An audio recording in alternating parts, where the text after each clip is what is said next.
y'all, and welcome back to our last devotion of 2023.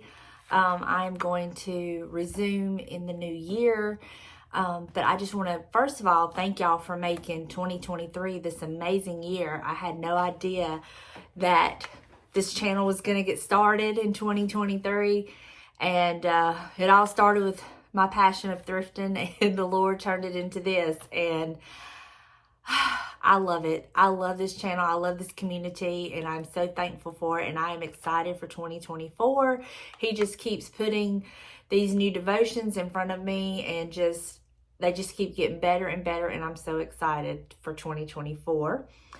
And secondly, thank y'all so much for your sweet comments on Wednesday's devotion about Christmas and the seasons all belong to Him. I was quite nervous to share that. I was quite nervous to share, how we do things at our house, not because I'm ashamed of it or anything, but I remember a couple years ago in one of my Vlogmas's episodes, I was just riding along chatting and talking about how we don't do gifts. We buy for the grandkids, of course, but like for our kids and stuff, we don't buy gifts, we don't expect gifts, we don't want gifts and all that. And I took a beating. People could not believe that I was like that. And it's not that we don't ever buy for our kids. It's like I would much rather just buy for them all through the year for things they want or they need, and take that pressure off. And I was quite honestly scared, nervous, I guess is a better word to share that. But it sounds like to me, so many of y'all have started that in your families as well. And it just takes the pressure off. And I should have known God was not going to let me get beat up again. He always protects me and looks after me. And, just because that's what we do is no way saying that's how you have to do it in your family. But I was nervous about it. Usually the ones that I am nervous about, He always protects me, and y'all always show up and encourage me, and we're like-minded in a lot of ways. So thank you for that. So today we're going to pick up reading from our devotion, 5 Minutes with Jesus, Quiet Time for Your Soul by Sheila Wash with Sherry Craig. And today's title is A Day Off. And I'm just excited to see how God's going to minister to us. He's been so good to us. So let's just get started. I do have my King James Bible here. I have found all the chapters and stuff, so I will be flipping to those. We have to think about 5 scriptures today. So let's get started. A day off. Do you ever feel that if you are asked to do one more thing, you will physically combust? I've definitely had those moments. I recently read an article about an exhausted American workforce. It mentioned a young working mother who was stretched so thin that she always entered the cook time on the microwave as 111, 222, or 333 instead of 1, 2, or 3. Hitting the same key repeatedly saved her time. Yowzer. That is one stretched thin woman. And she isn't alone. Maybe you're reading this and thinking, what a great idea. I think I'll start cooking like that. I hope you don't feel that pressed for time. But even if you don't, you're probably still overworked and deeply tired. What if I could give you a day off? Not just from work, but also from the burdens of your soul, to-do list, and should-haves, quote unquote. What if I said that as a bonus, you had permission to shut out all the voices that are screaming at you to buy more, do more, be more? The only thing for you to do on this day would be to rest in God's presence and hear from Him how much He loves you. You would spend quiet time with Him, worship Him, and get outside. You would spend quality time with your family and friends, maybe share a great meal together, and linger at the table. At the end of this beautiful day of recharging, you would find your strength and courage renewed for the week ahead. Sounds like a dream, doesn't it? But it isn't a dream. It's called the Sabbath. As a culture, we've gotten away from observing the Sabbath. Maybe it was because some of us grew up under a legalistic observation of it. I understand. I'm certainly not suggesting legalism. God never meant for the Sabbath to be a burden. But we miss something when we completely dismiss it. Without the special time set apart to be with God and hear from Him, our hearts grow dry and weary. One Jewish theologian said it beautifully. 6 days a week we wrestle with the world, wringing profits from the earth. On the Sabbath, we especially care for the seed of eternity planted in the soul. Reconsider God's gift of Sabbath. You may feel like you'll be endlessly behind if you take the time away from your responsibilities, but I promise you that a recharging takes place when you observe the Sabbath. Recharging that simply doesn't happen any other way. God gave you the gift of the Sabbath because He loves you. I think it's time to open that gift. Spirit, help me observe a Sabbath in a step of faith that things that need to get done will get done. And our first scripture comes from Psalms chapter 1, verses 2 and 3. And it says, "But his delight is in the law of the Lord, and in his law doth he meditate day and night. And he shall be like a tree planted by the river of water, that bringeth forth his fruit in his season. His leaf also shall not wither, and whatsoever he doeth shall prosper." Our second scripture comes from the book of Psalms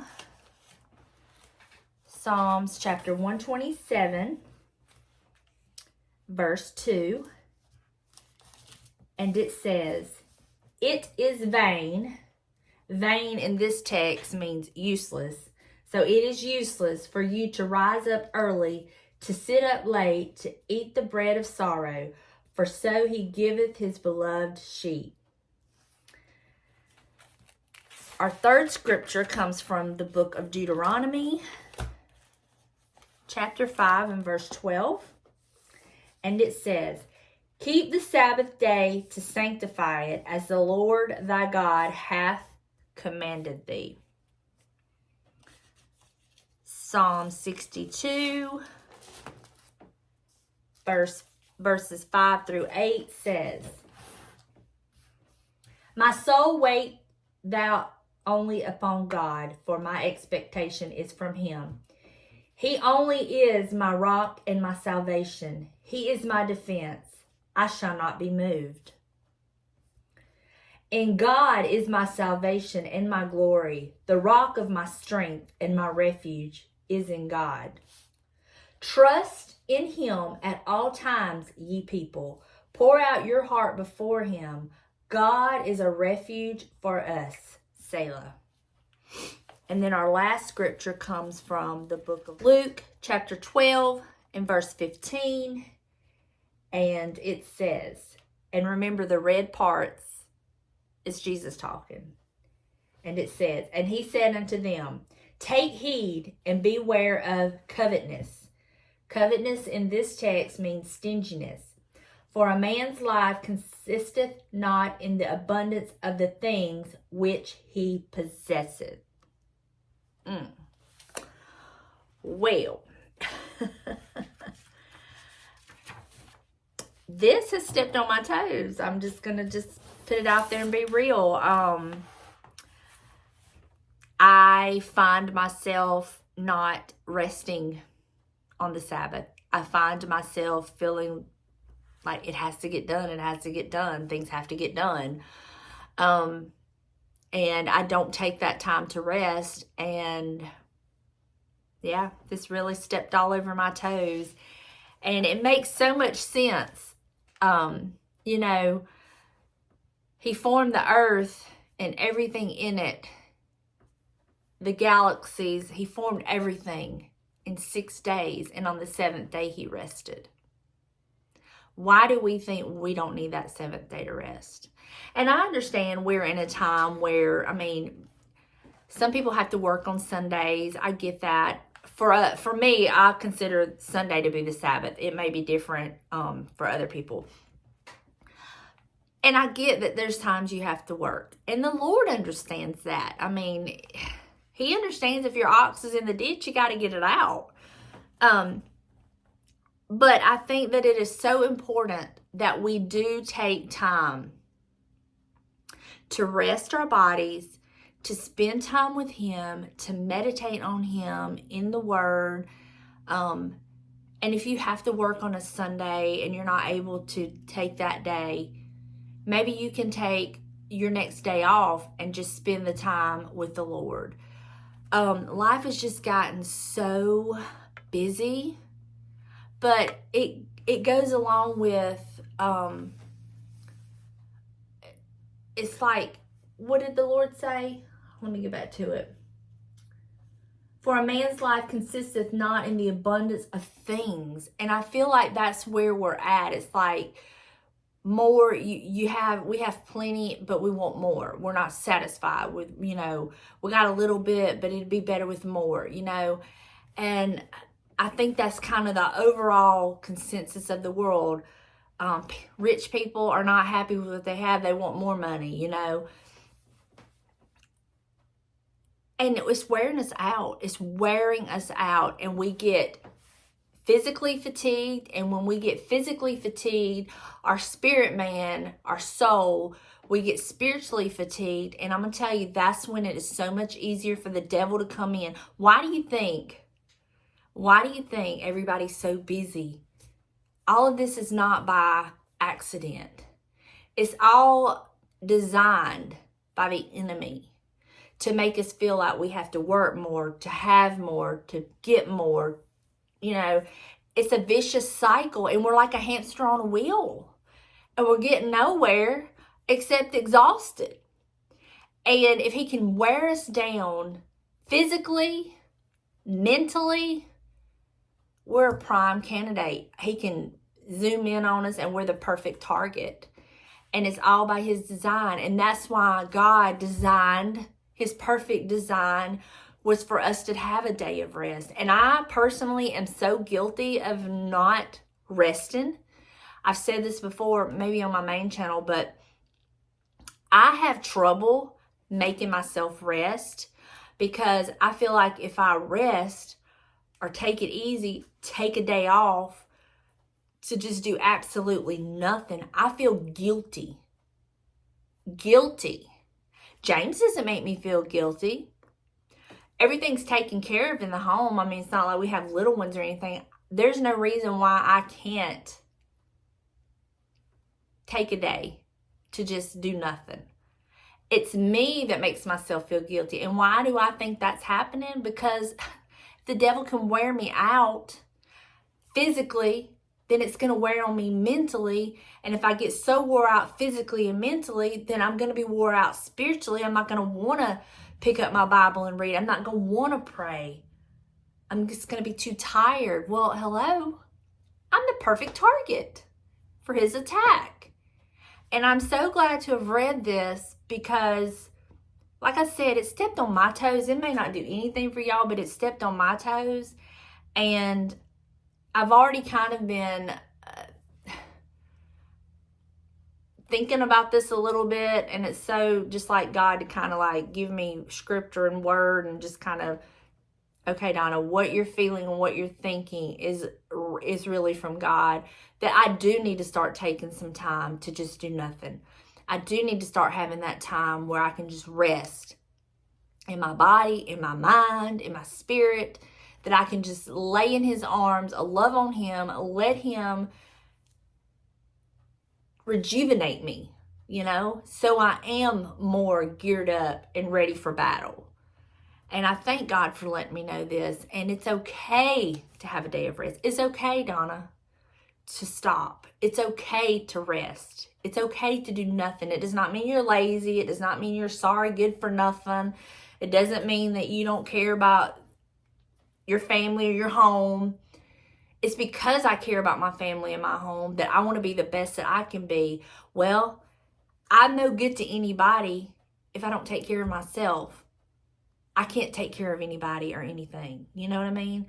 And so I'm sure so many of y'all feel the same way. And I think that I can't speak for men because I'm not a man, but I can speak for women because I am one. I think we just feel like we just have to do it all. Like, we just have to take care of everything. Like, if we don't do it, then it's not going to get done. Okay. So what if the clothes don't get washed? Okay. So what if there's dishes in the sink? Okay. So what if the floors need to be mopped? Okay. So what if the bed needs to be made? It's okay. 1 day, 2 days, ever how long it takes you to get where you need to be, it's nothing. But our spirit man, our soul, our time with God is the most important. So we can be strong and able to do what He wants us to do. And we can be able to pray and stand in the gap for our families. That's what's most important. And I'm so thankful for this devotion today. He's always on time, y'all. He knows exactly what we need when we need it. And I needed this today. I needed this. And I'm so thankful that He will talk to us. And He will put it in terms and ways that we can understand that it will get to us. So, if you've been feeling like I've been feeling, guilty for taking a break, guilty for resting, this is the Lord telling us you need a day off. You need that time. He actually designed us that way, that we need that. And it's okay. It's okay. It's okay. I'm talking to myself, y'all, because I struggle with this. I really do struggle with this. This is not me just putting on airs and saying, oh, I'm so busy all the time. I just feel like, no, I really struggle with feeling guilty for taking time off, taking time for myself to just do nothing. I really do. I have a hard time with that, and God knows that, and He's going to help me with that. And if you are the same shape I'm in, He's got you. He's going to help you too. And together we're going to learn it's okay to take a day off. It's okay to rest. Our body needs that. That's how it was designed, and we're just going to go with that. I pray this has blessed you as much as it has blessed me. I pray that you have an amazing day. I want to wish you the merriest of Christmases. I just hope you have the best Christmas. Happy New Year. And I will see y'all here in the new year, and we will resume our Monday, Wednesday, Fridays. Let's see, New Year's is going to be on what? A Monday? So we will resume on that Wednesday, the 3rd. So that's when we will resume our devotions. I love each and every one of you, and I will see you next year. Bye, y'all.